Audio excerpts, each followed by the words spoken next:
X-Play, the center of the gaming universe. Today on X-Play, we go hands-on with Ninja Gaiden 2 and talk with the legendary Itagaki. Our forecast calls for bloody showers and plenty of flying limbs. In today's cheat, Kristen Holt helps you with the Herculean task of beating Call of Duty 4 on Veteran. Plus, we go on location to check out the new Command & Conquer first-person shooter, Tiberium. Get ready, it's game time!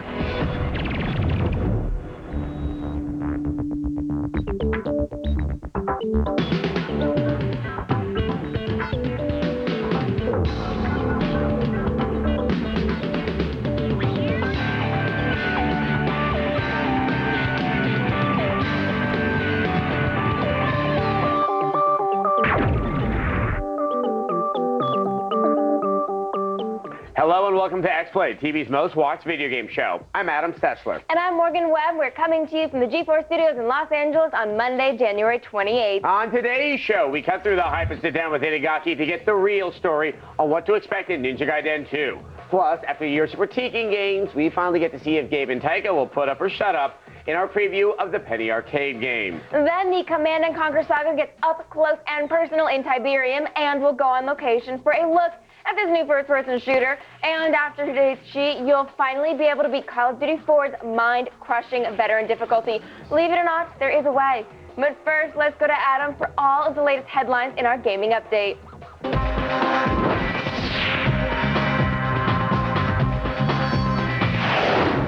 Thanks, Morgan. Well, in response to the madness surrounding Fox News' Mass Effect segment, psychology specialist Cooper Lawrence was quoted in the New York Times saying that she had only been told by a friend that Mass Effect was, quote, like pornography, and that she regrets what she said about the game. After seeing actual gameplay and the so-called sex scenes, she admitted that the whole thing was, well, kind of a joke. Despite her regrets, Fox News and Cooper Lawrence have yet to actually say, I apologize. It's about time, guys. Rumors regarding a Metal Gear Solid 4 demo appear to have been shot down. In a webcast from Konami's website, Ryan Payton, an associate producer at Kojima Productions, confirmed there will be no demo on the PlayStation Network this February. Whether or not a demo will be unleashed before the game's official retail release remains to be seen.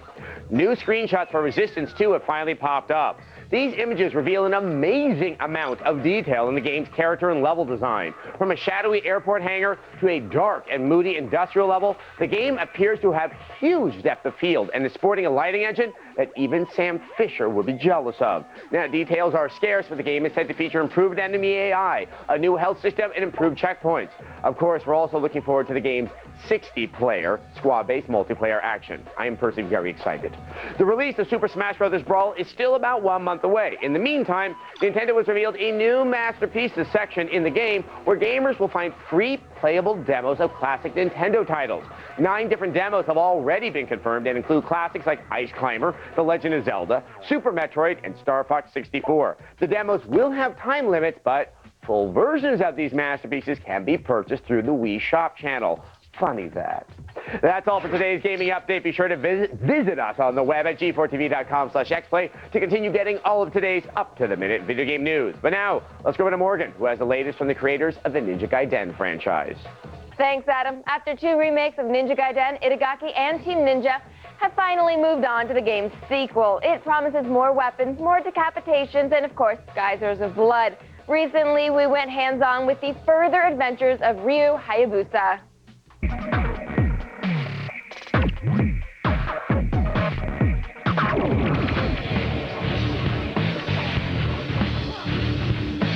There's probably no one more iconic in the games industry than the gentleman seated next to me, Tomonobu Itagaki, the creator of Ninja Gaiden and now Ninja Gaiden 2.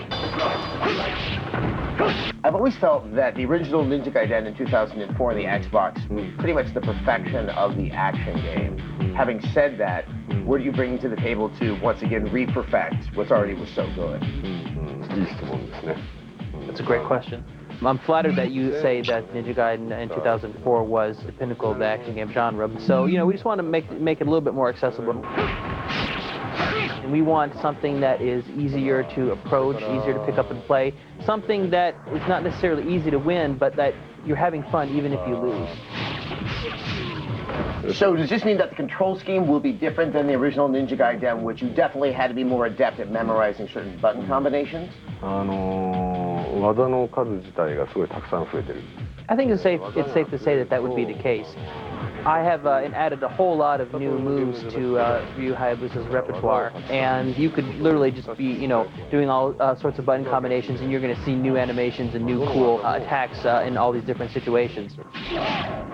The animation system in this game, is this the first thing that you work on when you build the game? Yes. Animation is really the most important thing for the kind of games that we make. 何かを The first Ninja Gaiden was a game where it was fun to control Ryu Hayabusa because it had so many different animations. In Ninja Gaiden 2, of course, we're keeping that intact, but we're also showing how cool the enemy's animations and movements are, and how many different variations of ways that you can kill them. In the previous game, you could decapitate enemies, but that's as far as it went. In Ninja Gaiden 2, you're going to not only be able to decapitate, but you can also lop off the left arm, you can lop off the right arm, you can even cut off legs, because you're going to see all these different ways of defeating them with all these new animations and cool attacks. Well, while we're on the topic of taking body parts off one piece at a time, obviously this game is definitely a step up in the blood count from the original Ninja Gaiden. Did you plan to have the original Ninja Gaiden be this over-the-top bloody, or is this something that you'd only decided to do with Ninja Gaiden 2? 両方だよね。それは両方。 I think it's a little bit of both. When I was doing the original Ninja Gaiden, I had to make a choice. Do I use resources on, creating these violent elements, or do I use resources on refining the core gameplay elements? But this time around, the key concept from the beginning is we're going to do violence, we're going to do it over the top, and go as far as we can. I've just been kind of, shooting for the horizon on that. Just myself as a creator, what I do is just over the top. I just take it too far with everything I do. Thank you so much, Itagaki-san. It's always a pleasure to talk to you, and congratulations on the game. Thank you again. We still won't see Ninja Gaiden 2 for a little while, so it's best to distract yourself with other titles. Whether you do it by mail or in person, renting games will do the trick and save you the trouble of an eventual trade-in. In today's X List, we have the top 5 game rentals.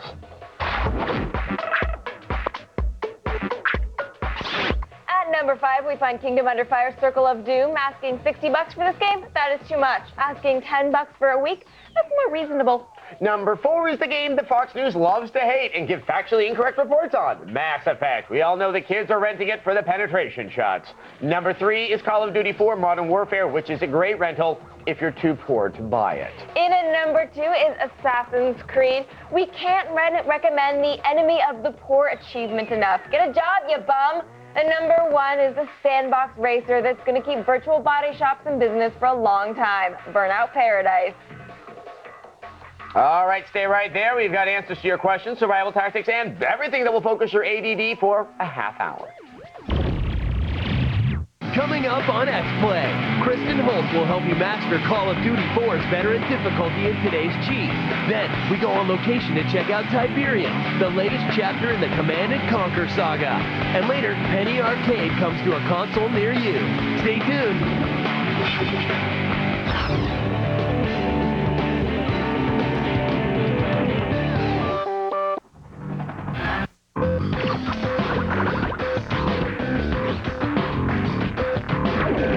With games that just came out like Mass Effect and the soon-to-be T-Human, is this how we're going to start seeing our RPGs playing out? More free action, move about, instead of turn-based? Welcome back to X-Play. Thanks for your question, Brady. Yeah, I think so. I think this definitely is. I think the amazing success of Mass Effect is just testament to that. People really gravitate towards this because it's really more appealing to most gamers out there. It's just more accessible. I think turn-based is hard for people to kind of pick up and grasp if they don't have the basis for it. But, there's always the handhelds.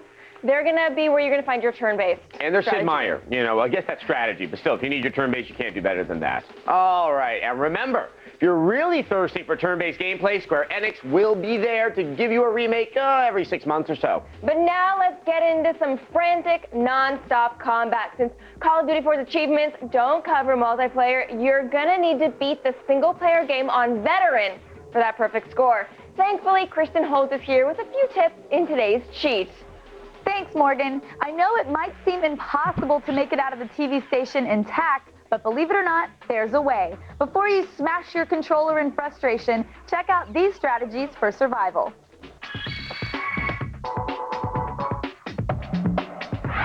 Call of Duty 4's veteran difficulty can be a bit, overwhelming at times. One of the keys to victory is understanding when a bad guy is gonna pop out and when a good guy is gonna help out. Exhibit A, the infamous TV station. This room goes downhill in a hurry. Once you cross these lines, enemies will spawn in the offices, and a gang of terrorists will head out of this hallway, which is, unfortunately, your destination. Rather than heading towards the offices and their illusion of cover, try this route. Turn right when you enter the station, and break for that small closet in the corner. If you're feeling extra mean, flashbang the hallway and pick off a few tangos before you hide. The advantage in here is that enemies rarely rush you, and grenades are very easy to toss back from this tiny space. As they try to get to your position, your silly teammates will slowly pick off most of the terrorists. After 4 or 5 minutes, when the shooting starts to die down, peek your head out and move towards the hallway for that sweet, sweet checkpoint. Another tough level is Safe House. We are ordered to advance up a hill, searching each house along the way for some big shot bad guy. This would be easy if each house wasn't filled with several hundred scumbags. There's our next house. Once again, the trick is to find a spot that will pull your lazy wingmen up and let them do your dirty work.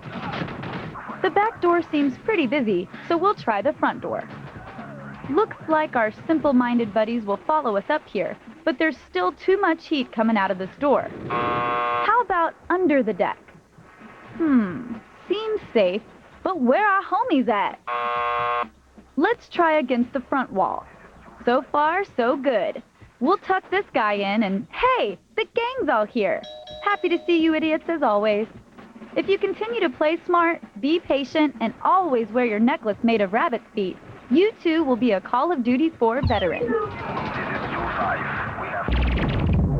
Hey, if the AI can be cheap, then so can you. Be sure to check out g4tv.com/cheat for the latest tips and tricks. Right now, I'm going to send it back over to Morgan.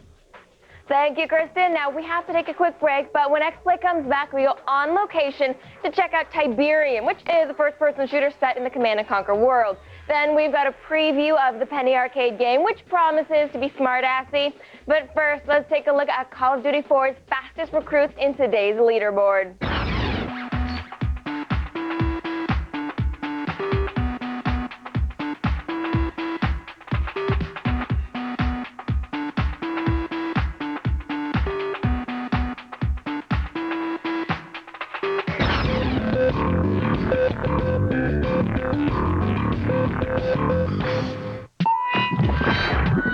Image isn't everything. Image tags count as well. Indie Games begins in 60 seconds.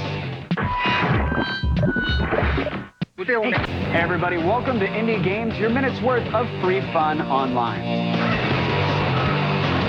Now, image tags aren't the most exciting thing in the world, I know that. That is, however, unless you're playing the new Google image labeling game. Now, this site matches you with a random partner, and the two of you compete to come up with as many tags as you can for a series of images. Now, you get 50 points for individual tags like drunk or cheerleader, but if you can get specific like drunk Southern cheerleader, you'll earn a higher score. Now, I know it's no Nintendo DS, but it will still give your prefrontal cortex a very killer workout. The best part is you can play it at your desk, and it almost looks like you're working. You're welcome. Hit me up at g4tv.com/indiegames for a link to this and other free online fun. Until next time, I'm Kevin Pereira. What do you want for nothing?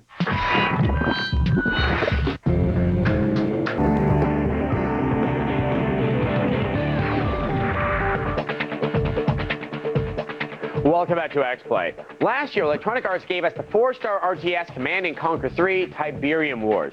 This year, they're back, protecting us from a sprint invasion with the first-person shooter Tiberium, the first since Command & Conquer Renegade. We went on location to EA for a closer look.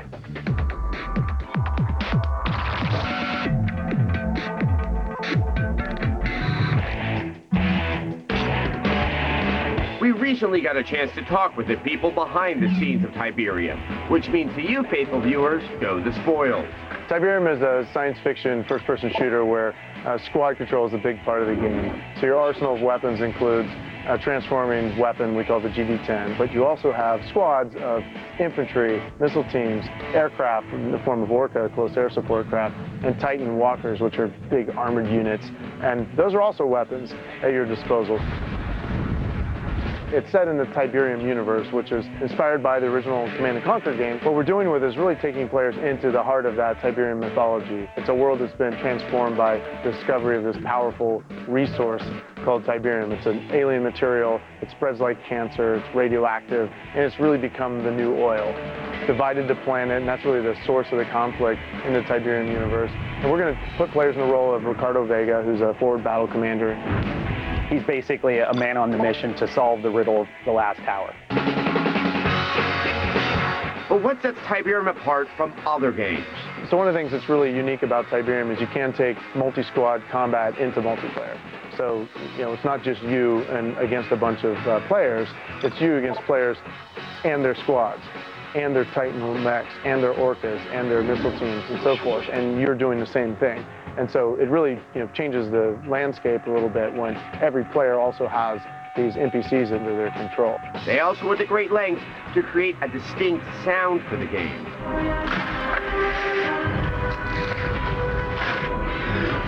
The audio design for Tiberium is really based on the idea of it being epic sci-fi. We wanted to create a world that was different but deep, something that had signature sound and style to it, so when you heard them out of context, you would go, oh, that's the sound from Tiberium.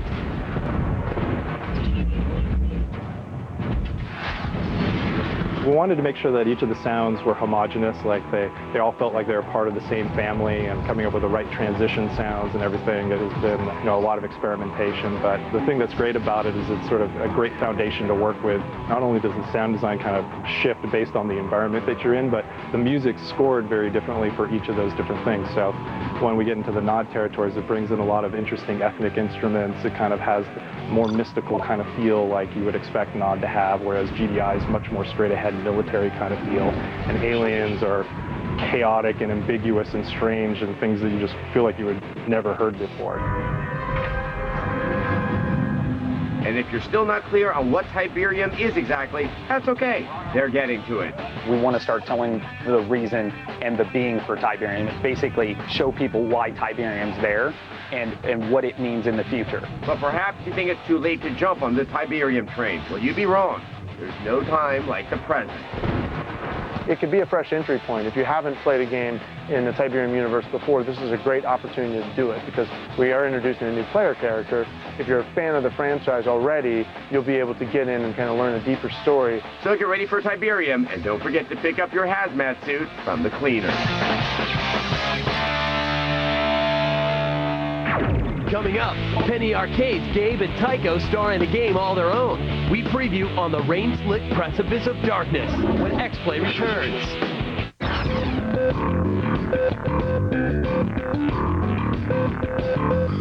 X-Play presents GDC 08. Come along as Adam and Morgan uncover the very latest in gaming. X-Play from the GDC starts February 18th, only on G4. We've swapped. This show also available on G4 On Demand.